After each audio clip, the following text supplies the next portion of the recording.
Anasema hatari, adhabu, ole wake, tena ole wake liman mata, yule ambaye atakufa wa baqiyat dhunubuhu sanatan au sanataini, yeye amekufa lakini madhambi yake yanaendelea mwaka au miaka miwili, yuadhabu biha, yeye anadhibiwa kwa madhambi yale na yeye mwenyewe kishakufa, ila an tanqarid, tena mpaka yaondoke yale madhambi.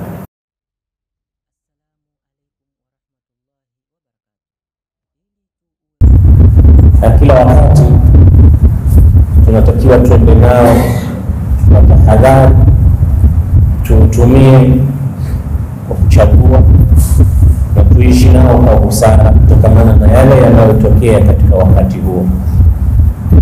Ndio maana sahaba wa Mtume Ali ibn Abi Talib aliwahi kuambia baadhi ya waumini enzi zake, chungeni sana watoto wenu, liannahum khuliqu li zamanin ghayra zamanikum, kwa sababu watoto wenu wameumbwa wakapatikana katika wakati sio ule wakati wenu. Kwa hiyo mambo yanabadilika kwa haraka sana. Utakubaliana na mimi kwamba karne ya 20 ilivyokuwa sivyo ilivyo karne ya 21, na hali za wazee wetu kimapato, kimazingira, kiuchumi, kivyovyote vile hazifanani kabisa na sisi. Ninachotaka kusema ni kwamba zamani kulikuwa kuna watu special tunawaita journalist au waandishi wa habari. Kulikuwa kuna vituo maalum vya kurusha habari, kuna television, kuna radio, kuna magazeti mbalimbali, na wengi tulikuwa tunafuatilia na tunawajua baadhi ya nguli wana habari na waandishi wa habari mahodari ambao tulikuwa tukipenda kusikia sauti zao kila wakati. Tulikuwa tunawakuta wazee wetu, mtu ananunua radio special, si ya kusikiliza chochote, ni kusikiliza matangazo na taarifa ya habari, kusoma gazeti kwa ajili ya kufuatilia habari. Ni kitu kizuri kwa sababu liya'lama almuslimu ma yaduru hawla, ni mtu kujua kile kinachozunguka ulimwengu unaenda vipi, kuna nini. Ni kitu kizuri. Na hata Mtume wetu sallallahu alaihi wasallam aliwahi kuambia masahaba walipopata tabu sana pale Makkah, kaambia iltahiqu bi ardi alhabashata fa inna biha malikan la yuzlamu indahu ahad, vijana wangu bora muhame hapa Makkah, endeni zenu Ethiopia.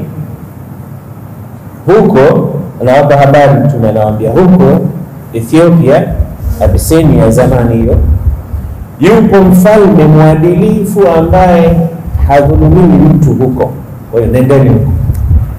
Hii ni kuonyesha Mtume alikuwa anafuatilia habari za ulimwengu, anajua pahala fulani mazingira yake na hali yake ilivyo na kila kitu chake. Na hata kama ni Allah subhanahu wa ta'ala ndiye mwenye kumpa habari zile, hii inatufundisha pia kwamba tuwe tunafuatilia ulimwengu namna unapokwenda, ili tusije tukaharibikiwa. Kwa hiyo kufuatilia habari ni kitu kizuri. Nataka kusema kwamba zamani ilikuwa huyu, unamjua huyu mwandishi wa habari fulani, huyu mtangazaji fulani, huyu lakini wakati wetu tuliokuwa nao sasa, kila mtu ni mwandishi wa habari,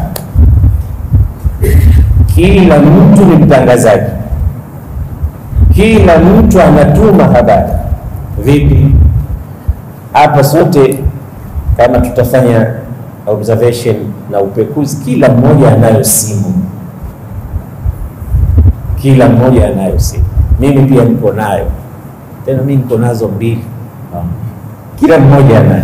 Sheikh Amo, Sheikh Nabati, imam na maamuma. Hiyo simu sasa inatumika kwa uandishi. Kuna mambo wewe unaandika, na ndio maana mnaona siku hizi hatuoni hata magazeti. Sasa kila mtu anakuwa yeye mwandishi wa magazeti.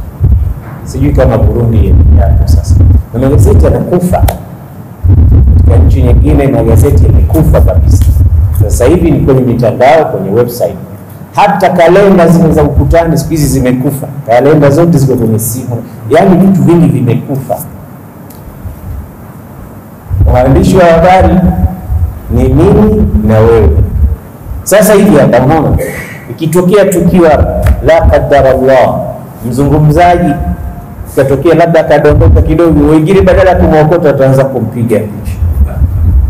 Hapo talikuwa Sheikh Othman Maalim kutoka Zanzibar adondoka Masjid Istiqama Bujumbura, be the first to know. Sasa kuna habari nyingine ni nzuri, lakini kuna vitu vingine vinakugharimu bila wewe kujua. Sasa ninachotaka kuambia ndugu zangu Waislamu, tuangalie tunachokituma, tuangalie tunachokiandika, tuangalie tunachokipost kupeleka katika group mbalimbali, uzito wake, hasara zake, faida zake. Kuna elimu na Mtume anasema ad-dalu ala shay'in kafa'ili, ad-dalu ala khairin kafa'ili. Mwenye kuambia watu jambo walilokuwa hawalijui la kheri wakalijua, basi na yeye anapata faida kwa shareholder. Vivyo hivyo utakaposaidia watu katika jambo baya au ukawaonesha watu uchafu fulani, ubaya fulani, dhambi na wewe pia unapata. Ndio maana al-Imam Suyuti, al-Imam Ash-Shatibi anasema katika maneno ya dhahabu, anasema tuba liman mata wa matat ma'ahu dhunubuhu. Tuba, anasema ni furaha iliyoje kwa mtu atakayekufa akafa na madhambi yake. Nini maana? Yaani ukifa na zile dhambi zako ziwe zimekufa, zisiendelee. Walwailu thumma alwail, anasema hatari, adhabu, ole wake, tena ole wake liman mata, yule ambaye atakufa wa baqiyat dhunubuhu sanatan au sanataini. Yeye amekufa lakini madhambi yake yanaendelea mwaka au miaka miwili, yuadhabu biha, yeye anadhibiwa kwa madhambi yale, na yeye mwenyewe kisha kufa, ila an tanqarid, tena mpaka yaondoke yale madhambi. Mfano, umechukua hiyo simu yako umetupa kwenye group jambo fulani chafu, ovu, aibu za mtu ukatupa, wale wakawa wanapekua wanatizama. Waliosababisha kufanya watu kupata madhambi yale ni wewe. Mwenye kuchangia katika dhambi anapata, mwenye kuchangia katika khair